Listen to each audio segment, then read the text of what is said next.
Assalamualaikum warahmatullahi wabarakatuh. Berjumpa kembali dengan channel Fisika Asik. Yuk bahas soal. Kali ini kita akan mengkaji tentang soal dalam dinamika gerak, fase F, khususnya untuk kasus balok pada bidang miring. Bersama saya Andi Nuryandi, selamat menyaksikan.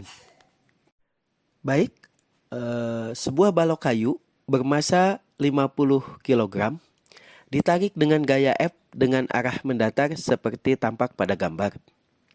Akibatnya, balok menuruni bidang miring dengan percepatan 4,2 meter per sekon kuadrat. Jika nilai tangan alfa 3/4 dan besar koefisien gesek kinetiknya 0,5, maka hitunglah besar gaya F dan besarnya gaya gesekan.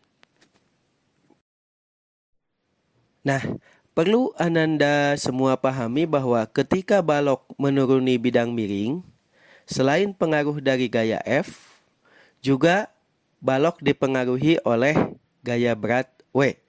Nah, ketika kita tinjau gaya-gaya yang bekerja pada masing-masing sumbunya, maka akan terlihat seperti gambar bahwa gaya F terurai menjadi F sinus alfa dan F kosinus alfa. Lalu gaya berat W itu dapat terurai menjadi W sinus alfa dan W kosinus alfa. Di sisi lain, bahwa karena balok berada pada bidang, maka terdapat juga gaya normal, dan sementara bidang miringnya itu kasar, maka terdapat juga gaya geseknya. Sehingga kalau kita saksikan pada gambar, terdapat beberapa gaya yang terlihat baik pada sumbu X maupun sumbu Y.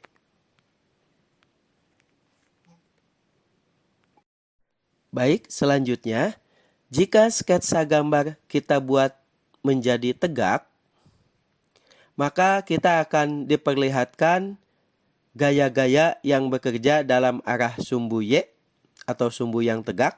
Di sana kita dapat melihat 3 buah gaya yang berarah sumbu Y, yaitu gaya normal, kemudian F sin alfa, dan W cos alfa yang arahnya ke bawah. Nah, karena benda tidak bergerak dalam arah sumbu Y, maka berlaku dalam hal ini hukum 1 Newton, di mana sigma F pada sumbu Y sama dengan 0. Nah, untuk arah gaya-gaya yang ke atas kita tandai positif, dan untuk arah gaya yang ke bawah kita tandai negatif. Sehingga dalam hal ini N dan F sinus alfa arahnya ke atas kita tandai positif, sedangkan W kosinus alfa itu kita tandai negatif.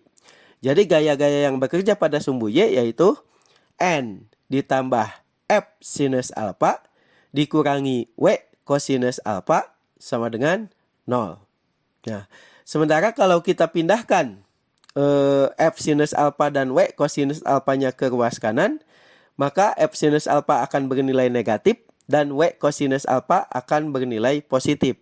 Sehingga dengan demikian N sama dengan W kosinus alfa dikurangi F sinus alfa. Nah, selanjutnya N sama dengan, karena W ini merupakan M dikali G, maka langsung saja kita ganti menjadi N sama dengan M dikali G kosinus alfa dikurangi F dikali sinus alfa.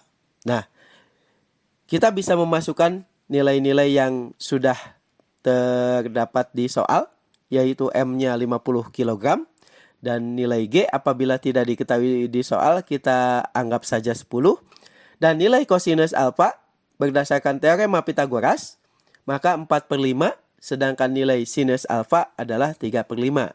Sehingga dalam hal ini N sama dengan 50 dikali 10 dikali 4/5 dikurangi F dikali 3/5. Hasilnya akan menjadi N sama dengan 400 dikurangi 3/5 F.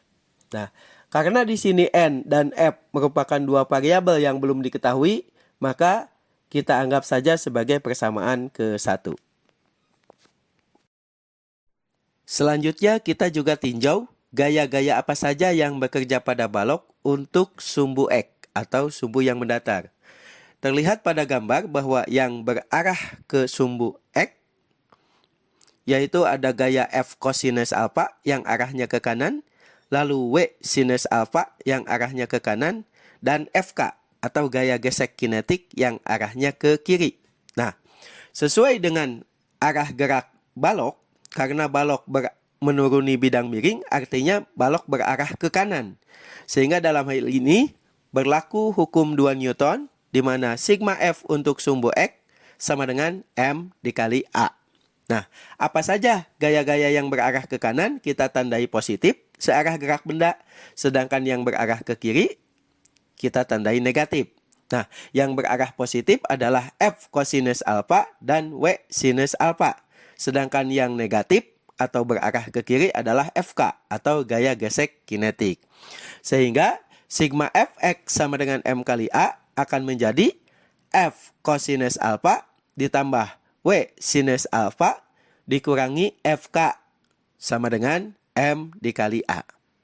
Nah, selanjutnya, karena W itu adalah M dikali G, maka kita bisa ganti W menjadi M kali G. Kita dapatkan F cosinus alfa ditambah M dikali G dikali sinus alfa dikurangi gaya gesek adalah mu K dikali gaya normalnya. Sama dengan M dikali A. Nah, setelah ini baru kita masukkan nilai-nilai yang sudah ada pada soal, di mana F dikali cosinus alfa nilainya adalah 4/5, ditambah masanya 50, percepatan gravitasi 10, dan nilai sinus alfa tadi adalah 3/5, dikurangi 0,5 nilai koefisien gesek, dikalikan gaya normal yang sudah kita dapatkan tadi di persamaan 1, yaitu 400 dikurangi 3/5F, sama dengan 50 dikali nilai percepatannya adalah 4,2. Nah, sehingga dari sini kita bisa menyederhanakan hasil hitungan, yaitu 4/5F ditambah 300 dikurangi 200 dikurangi 1,5/5F sama dengan 210. Nah, dari sini variabel F kita tetapkan di sebelah kiri, sedangkan nilai-nilai yang lainnya kita pindahkan ke ruas kanan, sehingga kita dapatkan nilainya 4/5F dikurangi 1,5/5F sama dengan 210 dikurangi 100. Kalau kita gabungkan, hasilnya adalah 5,5/5F sama dengan 110. Dari sini kita dapatkan bahwa nilai F atau gaya adalah 100 Newton. Setelah kita menemukan nilai gayanya, yaitu 100 Newton, maka kita bisa menghitung juga nilai gaya geseknya. Yaitu, kita menggunakan rumus FK sama dengan mu K dikali gaya normalnya. Nah, FK ini adalah 0,5 dikalikan 400 dikurangi 3/5F. Kalau kita masukkan nilai F 100 tadi, kita bisa dapatkan FK sama dengan 0,5 dalam kurung 400 dikurangi 3/5 dikali 100. Nah, sehingga kita dapatkan FK-nya adalah 0,5 dikali dalam kurung 400 dikurangi 60. Kita dapatkan hasilnya adalah 0,5 dikali 340, yaitu 170 Newton. Sehingga permasalahan ini dapat diselesaikan. Jadi jawabannya adalah bahwa nilai gayanya adalah 100 Newton, sedangkan nilai gaya geseknya adalah 170 Newton. Demikian pembahasan soal mengenai kasus balok pada bidang miring. Sampai jumpa kembali di dalam pertemuan selanjutnya. Terima kasih, semoga bermanfaat. Wassalamualaikum warahmatullahi wabarakatuh.